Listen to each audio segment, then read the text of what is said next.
Hi friends, ಎಲ್ಲರೂ ಹೇಗಿದ್ದೀರಾ? Welcome back to my channel.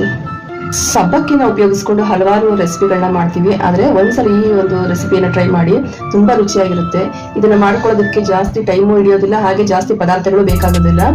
ಅರ್ಧ ಲೀಟರ್ ಹಾಲು, 1 ಕಪ್ ಸಬ್ಬಕ್ಕಿ ಇದ್ರೆ ಈ ಒಂದು ತಂಪಾದ ಸೂಪರ್ ಆಗಿರುವಂತಹ ಸ್ವೀಟ್ ಅನ್ನ ಮನೆಯಲ್ಲೇ ತುಂಬಾ ಸುಲಭವಾಗಿ ರೆಡಿ ಮಾಡ್ಕೋಬಹುದು. ಬನ್ನಿ ಈಗ ಹೇಗೆ ಮಾಡೋದಂತ ನೋಡ್ಕೊಂಡ್ ಬರೋಣ. ನೋಡಿ, ಮೊದಲನೇದಾಗಿ ಸಬ್ಬಕ್ಕಿ ರಸಮಲೈ ಮಾಡೋದಕ್ಕೆ ನಾನಿಲ್ಲಿ ಸಬ್ಬಕ್ಕಿಯನ್ನು ನೆನೆಸಿಟ್ಟಿದ್ದೀನಿ. ಕನಿಷ್ಠ ಪಕ್ಷ ಒಂದು 5 ರಿಂದ 6 ಗಂಟೆ ಆದರೂ ಚೆನ್ನಾಗಿ ಸಬ್ಬಕ್ಕಿ ನೆನಿಬೇಕು. ನೋಡಿ, ಈ ರೀತಿ ಚೆನ್ನಾಗಿ ನೆಂದಿರೋಂಥ ಸಬ್ಬಕ್ಕಿ ಈ ರೀತಿ ಹಿಂಗೆ ಮುಟ್ಟಿದ್ರೆ ನಮಗೆ ನೀಟಾಗಿ ಸ್ಮ್ಯಾಶ್ ಆಗೋ ಥರ ಇರಬೇಕು. ಇಲ್ಲಿ ನಾನು ತಗೊಂಡಿರೋದು ನಾರ್ಮಲ್ ಪಾಯಸಕ್ಕೆಲ್ಲ ಉಪಯೋಗಿಸ್ತೀವಲ್ವ, ಅದೇ ಸಬ್ಬಕ್ಕಿ. ಇನ್ನೊಂದು ನೋಡಿ, ಈ ಸಬ್ಬಕ್ಕಿನ ನಾನು ಉಪಯೋಗಿಸಿರೋವಂಥದ್ದು. ಇದರಲ್ಲಿ ಇನ್ನೊಂದು ಥರ ಕೂಡ ಬರುತ್ತೆ, ಲೈಲಾನ್ ಸಬ್ಬಕ್ಕಿ ಅಂತ.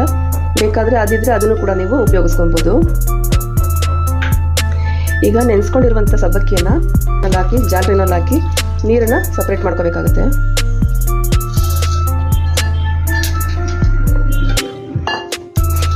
ನೀರನ್ನು ಸಪ್ರೇಟ್ ಮಾಡ್ಕೊಂಡಾದ್ಮೇಲೆ ನೀರನ್ನು ನೀಟಾಗಿ ನಾವು ನೆನೆಸಿಟ್ಟಿರುವಂಥ ಇದರಲ್ಲಿ ನೀರು ಯಾವುದೇ ರೀತಿಯ ನೀರಿನ ಅಂಶ ಇರಬಾರ್ದು, ಎಲ್ಲನೂ ಕೂಡ ನೀಟಾಗಿ ಹೋಗೋ ಥರ ಈ ರೀತಿ ಪ್ರೆಸ್ ಮಾಡ್ಕೋಬೇಕು.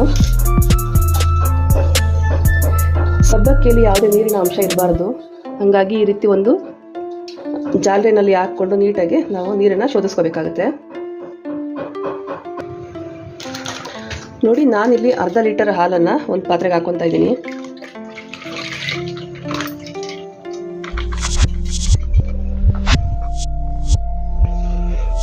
ನೋಡಿ, ಅರ್ಧ ಲೀಟರ್ ಹಾಲಿಗೆ ಅರ್ಧ ಲೀಟರ್ ನೀರನ್ನು ನಾನು ಸೇರಿಸ್ಕೊಂಡು ಈಗ ಹಾಲು ಕುದಿ ಬರಲಿ.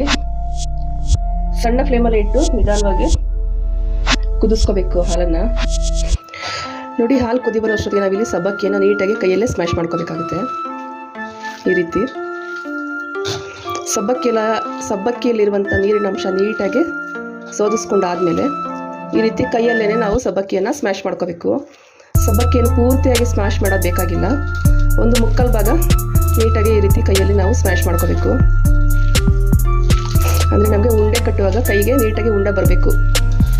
ಆ ರೀತಿ ನಾವು ಇದನ್ನು ಸ್ಮ್ಯಾಶ್ ಮಾಡ್ಕೋಬೇಕಾಗುತ್ತೆ.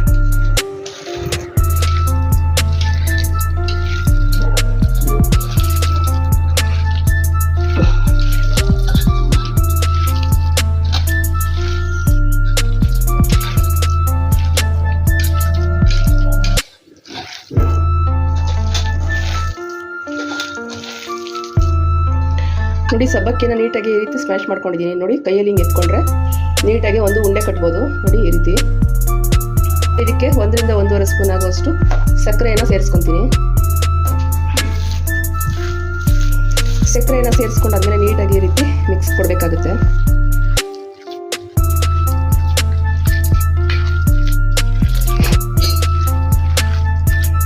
ಈ ಒಂದು ಸ್ವೀಟ್ ಮಾಡೋದಕ್ಕೆ ನಮಗೆ ಜಾಸ್ತಿ ಪದಾರ್ಥಗಳು ಬೇಕಾಗೋದಿಲ್ಲ. ಹಾಲು, ಸಬ್ಬಕ್ಕಿ, ಸಕ್ಕರೆ, ಬಾದಾಮಿ ಪೌಡರು, ತುಪ್ಪ ಇಷ್ಟಿದ್ರೆ ಈ ಒಂದು ಸ್ವೀಟು ತುಂಬಾ ರುಚಿಕರವಾಗಿರುವಂಥ ಸ್ವೀಟ್ ರೆಡಿ ಆಗುತ್ತೆ.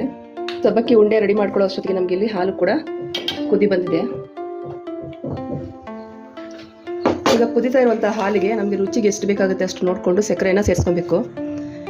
ನಾನಿಲ್ಲಿ ಒಂದು ಅರ್ಧ ಲೀಟರ್ ಹಾಲಿಗೆ ಅರ್ಧ ಲೀಟರ್ ನೀರನ್ನು ಸೇರಿಸಿ ಕುದಿಯಕ್ಕೆ ಇಟ್ಟಿದ್ದೆ ಅಲ್ವಾ, ಹಾಗಾಗಿ 5 ರಿಂದ 6 ಸ್ಪೂನ್ ಆಗುವಷ್ಟು ಸಕ್ಕರೆಯನ್ನು ಸೇರಿಸ್ಕೊತಾ ಇದ್ದೀನಿ.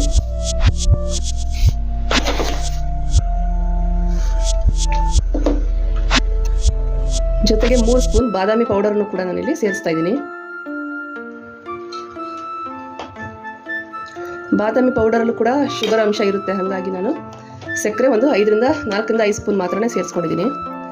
ನೋಡಿ, ಈಗ ಇದನ್ನೆಲ್ಲ ನೀಟಾಗಿ ಈ ರೀತಿ ಮಿಕ್ಸ್ ಮಾಡ್ಕೊಂಡಾದ್ಮೇಲೆ ನಾವು ಮಾಡಿಟ್ಕೊಂಡಿರುವಂಥ ಉಂಡೆಗಳನ್ನು ಹಾಕಬೇಕು. ಈ ಉಂಡೆಗಳು ಹಾಲಿನಲ್ಲಿ ಹಾಕಿದ್ಮೇಲೆ ಯಾವುದೇ ರೀತಿ ಒಡೆಯೋದಿಲ್ಲ, ಮಿಕ್ಸ್ ಆಗೋದಿಲ್ಲ. ನೋಡಿ, ಈ ರೀತಿ ಒಂದೊಂದೇ ಹಾಕೋಬೇಕಾಗುತ್ತೆ.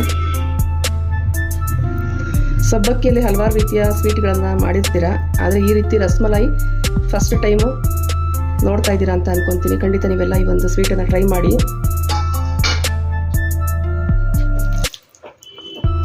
ಟೇಸ್ಟ್ ಅಂತೂ ತುಂಬಾ ಚೆನ್ನಾಗಿರುತ್ತೆ, ಹಾಗೆ ನಮ್ಮ ದೇಹಕ್ಕೂ ಕೂಡ ತುಂಬಾ ತಂಪು ಈ ಒಂದು ಸಬ್ಬಕ್ಕಿ.